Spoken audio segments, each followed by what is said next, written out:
Good morning friends, I am Chandan Mishra. Today I am going to teach you use of is am are part 5. इससे पहले हमने 4 video बना लिया है। पहले वीडियो में हमने एडजेक्टिव के बारे में बताया, दूसरे वीडियो में हमने नाउन के बारे में बताया, तीसरे वीडियो में एडजेक्टिव और नाउन दोनों के बारे में बताया और चौथे वीडियो में हमने इस तरह का सेंटेंस बताया है जैसे चीनी मीठी होती है। वह जैसे कि चीनी मीठी होती है, लोमड़ी चालाक होती है, आम खट्टे होते हैं, तो इस तरह के। और आज मैं आप लोग को पार्ट 5 पढ़ाने जा रहा हूं जिसमें ऐसे एडजेक्टिव के बारे में बताया गया है जो दिखने में तो वर्ब दिखाई देते हैं लेकिन ये एडजेक्टिव का कार्य करते हैं या ये एडजेक्टिव होते हैं। सबसे पहले लिखेंगे सब्जेक्ट, फिर इज एम आर में से एक, उसके बाद एडजेक्टिव। जैसे तुम्हारी कमीज फटी हुई है, ऐसे अधिकांश सेंटेंस में हुआ हुई हुई भी आता है। जैसे तुम्हारी कमीज, तो पहले तुम्हारी कमीज की रहता है योर शर्ट, एक कमीज की बात रहेगा इज। अब फटी हुई की अंग्रेजी होता है टॉर्न, तो हो जाएगा योर शर्ट इज टॉर्न। यह किया हुआ है, तो यह के लिए इट या दिस दोनों लगाते हैं।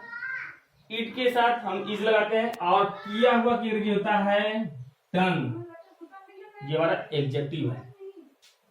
यह नोटिस बोर्ड पर लिखा हुआ है, तो पहले लिखा हुआ की अंग्रेजी होता है रिटेन, तो पहले यह के अंग्रेजी होता है दिस मतलब है इज, फिर लिखा हुआ अंग्रेजी होता है रिटेन, दिस इज रिटेन। किस पर? नोटिस बोर्ड पर, लिखेंगे ऑन द नोटिस बोर्ड। वह छत पर बैठा हुआ है, तो पहले बैठा हुआ की अंग्रेजी होता है सीटिंग।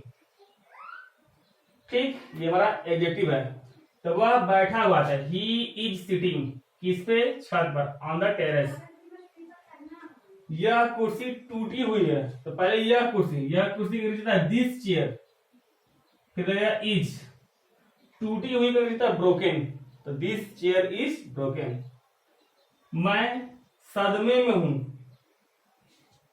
तो होगा आई एम, आई से मतलब एम सॉफ्ट इसका सदमे में होना। मैं विवाहित हूं या मैं शादीशुदा हूं, तो उसको बोलेंगे आई एम मैरिड। मैरिड मिलता है शादीशुदा या विवाहित। मैं चकित हूं या मैं आश्चर्यचकित हूं, तो पहले मैं की होता है आई से होता है एम, आश्चर्यचकित होता है सरप्राइज्ड।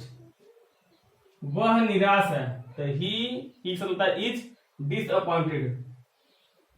कमरा सजा हुआ है, तो कमरा लेकिन द रूम, एक कमरे का तरफ से इसलिए इज। डेकोरेटेड होता है सजा हुआ। यह खिड़की टूटी हुई है, तो यह खिड़की के लिखेंगे दिस विंडो, एक खिड़की का इसलिए इज। टूटी हुई होता है ब्रोकन। वो पाइप मुड़ी हुई है, तो पहले वो पाइप यानी किसी को इंडिकेट किया जा रहा है, यानी कि दूर की वस्तु से, लेकिन दैट पाइप इज। मुड़ी हुई होता है bent, that pipe is bent.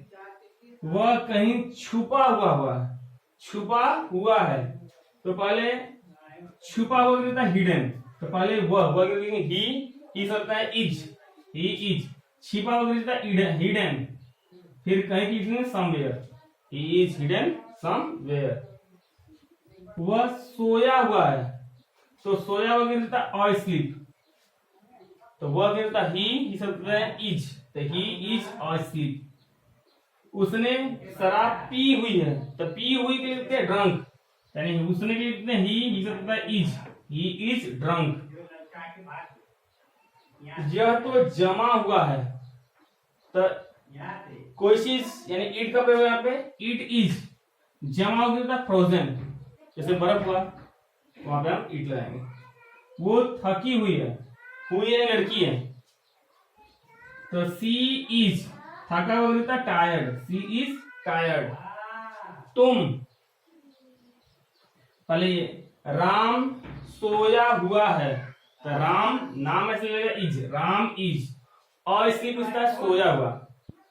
तुम कतार में नहीं खड़े हुए हो, जब नेगेटिव होता है तो हम इज एम आर के बाद नॉट लगाते हैं, तो तुम की होता है यू, अंग्रेजी यू होता है, यू सब लगाते हैं आर, यू आर, फिर उसका आपको लगाना नॉट, यू आर नॉट। खड़े हुए में होता है स्टैंडिंग इन अ क्यू, यानी तुम कतार में नहीं खड़े हुए हो, you are not standing in a Q.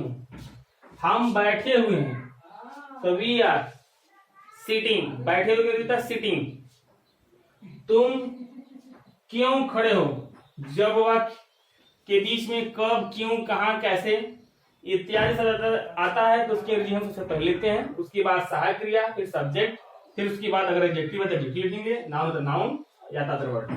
तो तुम खड़े क्यों हो, पहले क्यों के लिखेंगे अंग्रेजी वाई। तुम क्या होता है यू, यूज होता है आर, क्योंकि सहायक क्रिया पहले लिखना है, तो वाई आर यू। खड़े अंग्रेजी होता है standing, why are you standing. वो तस्वीर दीवार पर लटकी हुई है, वो तस्वीर यानी दूर दिखाया गया, दूर की वस्तु से यानी इंडिकेट किया जा रहा है, लिखेंगे दैट पिक्चर। एक तस्वीर की बात हो रहा है इज, फिर उसके बाद लटकी हुई होता है हंग ऑन द वॉल, यानी दीवार पर। मैं ट्रैफिक में फंसा हुआ हूं, आई एम स्टक, स्टक फंसा हुआ, I am stuck in the traffic. वह कहीं खोया हुआ है, तो वह क्या होता है ही सब होता है इज, खोया हुआ होता है लॉस्ट, ही इज लॉस्ट। कहीं के लिए समवेयर। ब्रेड जली हुई है, तो the bread is burnt, burnt होता है जला हुआ, या इसको दूसरे तरह से बोलते हैं the bread is over cooked, यानी अधिक पकाया गया है। तुम क्यों डरे हुए हो, सबसे पहले होता है कि अगर क्वेश्चन वर्ड है तो सबसे पहले लिखेंगे तो वाई, फिर उसके बाद सहायक क्रिया यू सब लगता है आर, तो वाई आर यू स्केयर्ड, उसका डरा हुआ, यानी वाई आर यू स्केयर्ड। वह भयभीत क्यों हुआ है, तो पहले क्वेश्चन वर्ड लिखेंगे वाई, वह है ही है, वह को अंग्रेजी में ही बोलते थे, सब होता है इज, तो वाई इज ही। टेरिफाइड होता है भयभीत होना, तो बोल सकते हैं वाई इज ही टेरिफाइड, या बोल सकते हैं वाई इज ही फ्राइटनेड।